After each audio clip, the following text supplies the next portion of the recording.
Why, hello there, YouTube, and welcome back. So, as promised, here are my top 10 best movies of 2024. Again, you don't have to agree with this, it's just all my personal opinion. So, let's get it underway.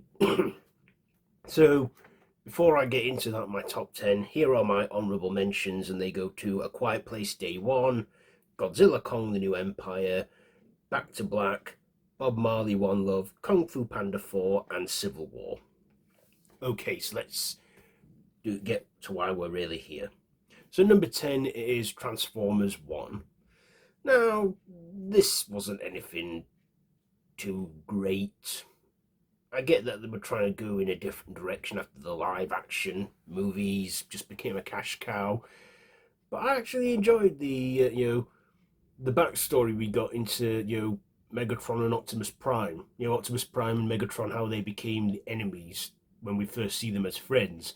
Had a good voice cast and some good animation, but yeah, probably my least favourite movie of this year, but still a good one. At number 9, we have Venom: The Last Dance. So yeah, I think this is truly the last one because the Sony Spider-Man universe have failed in launching a universe, and the only success they've had is with Venom. And all the others, Morbius, Madam Web, Craven the Hunter, have all failed miserably. But this was a good end to a trilogy. Quite sad that we had to say goodbye to the Venom symbiote. Mm. But still, good buddy comedy there. We got a few familiar faces in this too, like Reese Ifans and the other guy who was in Doctor Strange. Yeah. So at number 8, which featured on my top 10 horror movies of this year, we have The First Omen, prequel to 1976's The Omen, after 18 years since the last Omen film came out, which was the remake.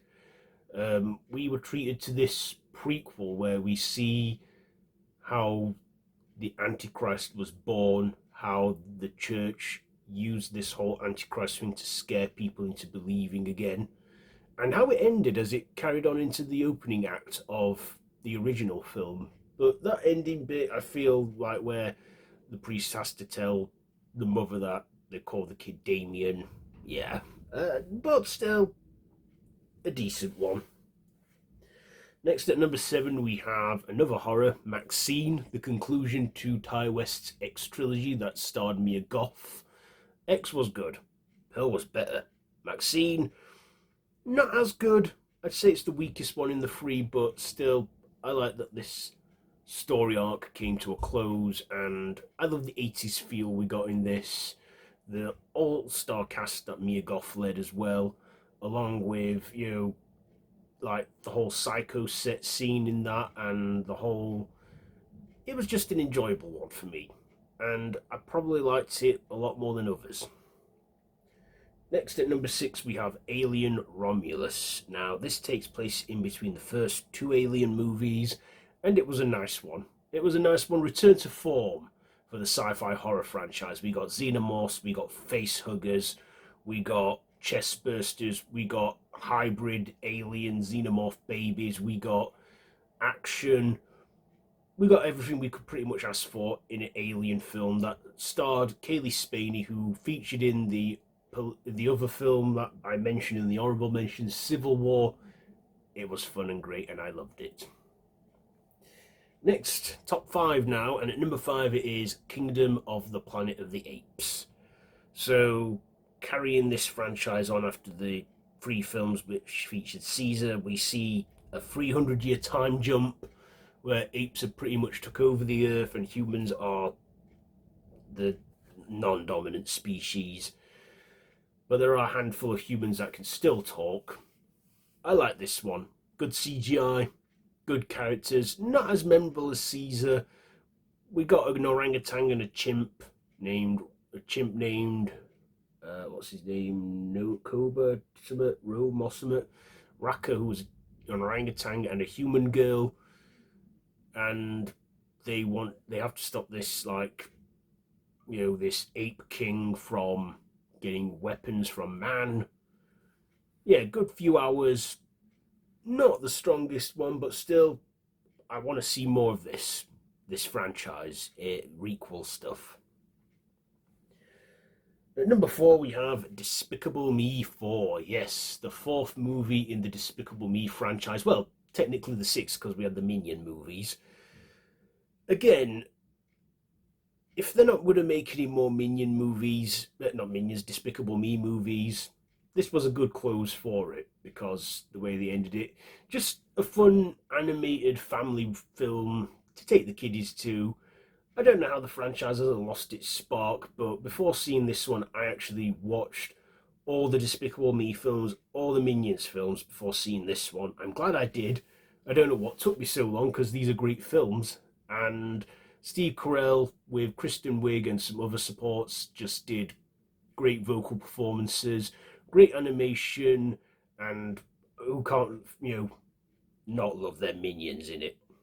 So yeah, Despicable Me 4. Number 3 is Smile 2. Now, if you see my horror one, you'll know where this one sits.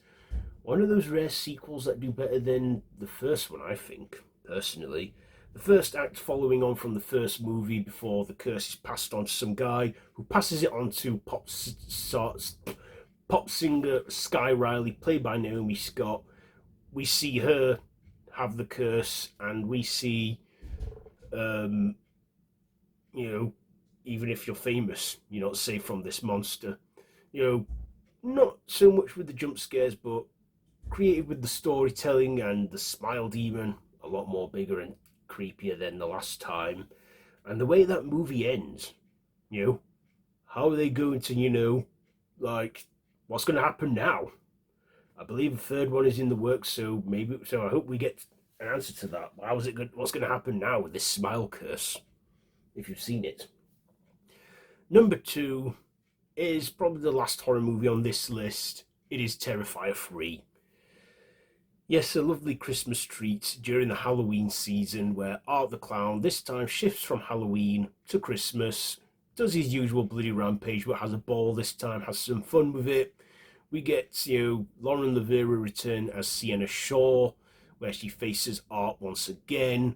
We get a whole gore fest. We get some huge nods, some cameos, some fun, festive stuff, and horror.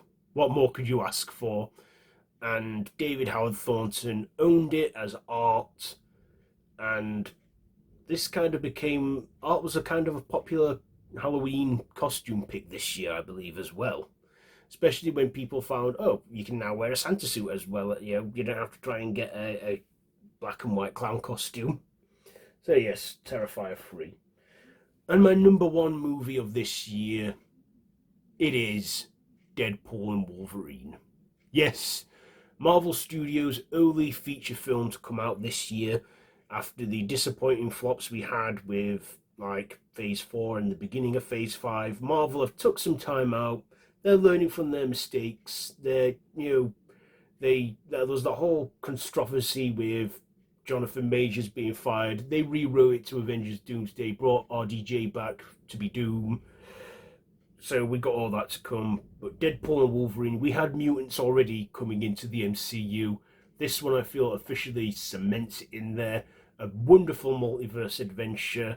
The whole Void thing, the whole TVA, just fantastic. Hugh Jackman, not playing the same Wolverine we followed throughout the previous movies, but a different variant of him. And my God, that scene when they fought the Deadpools and he donned that mask. So worth it, 24 years. That was my Wolverine from my childhood. We see Ryan Reynolds return. Best decision Marvel Studios ever did, not recasting Deadpool or redoing it altogether. Just integrating him into Marvel Studios. It was just, who can't admit they fell in love with the Madonna song Like a Prayer? Because I ended up liking that song. Ryan Reynolds, Hugh Jackman playing off each other. It was just a fun, wacky, insane adventure, and I believe we're going to see Deadpool again in Secret Wars. So yeah, this was also paid homage to the Fox era of Marvel movies, paid respect to them, and as the credits rolled, it showed like behind the scenes footage and stuff to Green Day. It was just, yeah, great film of the summer, my favorite film of this year.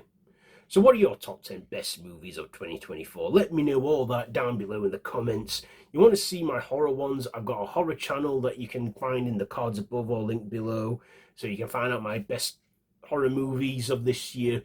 So yeah, there you go. Be sure to like, share, comment, subscribe. Hope you had a great Christmas. Have a great new year, and I will see you in 2025. So until next time, I bid you all a goodbye, friends. Goodbye.